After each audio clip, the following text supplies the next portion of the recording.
Alright my good people, now welcome back again to Anointed Lady TV. I don't come your direction with another legit intel. I don't come your screen with another breaking news on the things and things wey dey happen for inside the nation Nigeria. The koko now be say Oga Peter Obi will be the presidential candidate of the Labour Party for inside the 2023 general election, and he still be the former governor of Anambra State. He don't come outside now dey yarn about the national grid wey just dey collapse every now and then. He say now the thing don become regular news for inside our country Nigeria, and normally those kind levels e no make sense. And no be lie my country people, reports dey ground. On Tuesday wey be the 5th day of November for inside this year 2024, our nation Nigeria was plunged into darkness because say the grid faint, that is the national grid, e collapse again just about 3 weeks ago wey this kind levels e happen for inside the nation Nigeria.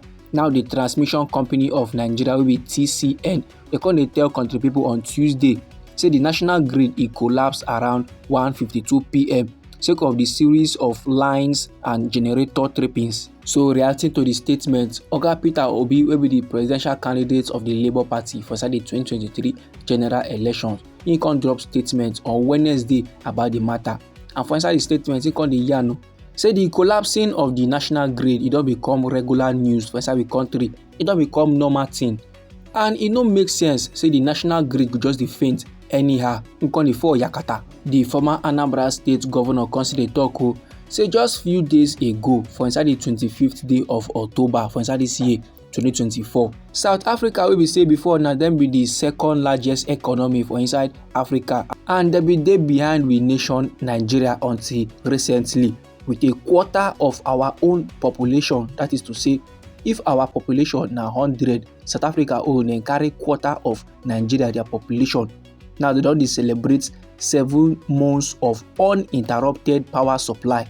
South Africa dey generate and distribute about 40,000 megawatts of electricity, while our nation Nigeria dey struggle to generate and distribute just 10% of that 40,000. And despite the major difference, our country Nigeria dey continue to dey endure daily power outage. And when you come ask the question whether you get any tribe for inside Nigeria wey dey enjoy uninterrupted power supply like South Africa, they go label am a tribal bigot. Then when you come ask if you get any region for inside the country Nigeria wey dey enjoy special privileges for inside this crisis, they go come call am a religious bigot. But no matter the matter, he go continue to dey speak in truth about the current situation of things for inside the nation Nigeria. And the fact remains that all of us now will dey suffer equally from this failure. The solution now e no dey lie in tribal or religious affiliations, but in visionary leadership and a shared commitment to progress. So like this now, the general public must set aside any religious or traditional matter. We could drop that one aside and make we elect leaders wey dey competent, make we elect leaders wey dey capable, and make we get vision to transform our nation from a consumer-driven economy to a productive-driven economy by investing our major resources in critical areas of development like health and education, plus lifting our people out of poverty and ensuring increased electricity production and distribution. All this information, my good people, they come from the former Anambra State governor wey be Mr. Peter Obi, and he still be the Labour Party their presidential candidate for inside the 2023 general elections. And no be lie my good people, if you touchlight everything wey this man dey yarn, you go know say na legit. Countrymen now they don't too dey focus on tribal matter, they don't too dey focus on religious matter. They go say make we vote for that man, na Yoruba man. Make we vote for that one, na Hausa man, he go do well. Those kind of level, e no make sense. Because last at the end of the day, when we don elect the person, he no go come do well. He go come put policy wey go choke the general public, and last now we go come dey cry after every.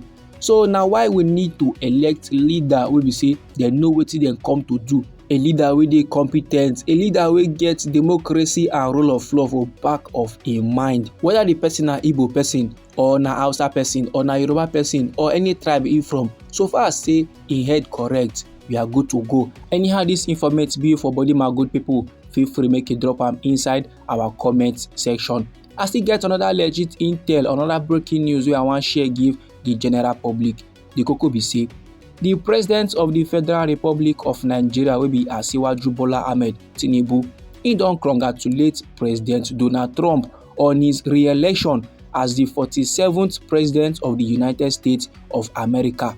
Our President Bola Ahmed Tinubu now dey drop im congratulatory message for inside one statement by his special adviser on information and strategy wey be Bayo Onanuga.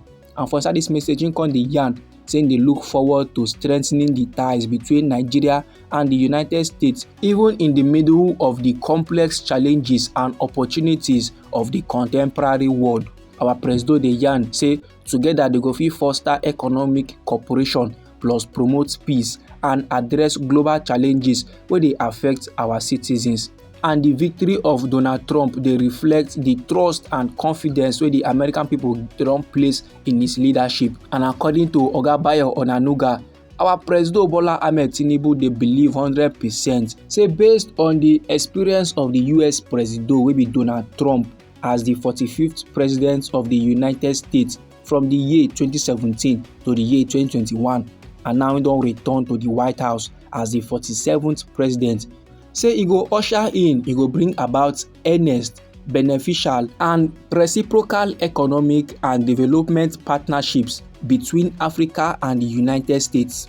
And no be lie, my good people, sake of say they don project Donald Trump to be the 47th president-elect of the United States. Different world leaders, including the president of France wey be Emmanuel Macron, plus the prime minister of the United Kingdom wey be Keir Starmer, plus the prime minister of Israel, plus the president of Ukraine, plus NATO secretary general wey be Mark Rutte, plus prime minister of Hungary wey be Orban Victor, and many others. They don come outside come congratulate Donald Trump on him victory. Now, finger crossed for the new president, make him do well for him country. And it makes sense say our President Bola Ahmed Tinubu dey try partner with Oga Donald Trump so that via one or two ways and means things fit nice for the general public, so that things fit go well for Nigerians. This my good people na the information I wan share give the general public.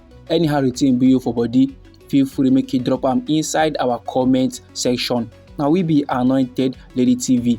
Now they give una legit intel on the things and things wey dey happen for inside the country Nigeria. So if you like this information and you would like to receive more, try make you subscribe to this channel and try make you put on the notification bell so that as we dey bring the news they come, now you go first receive the updates and you go get them sharp.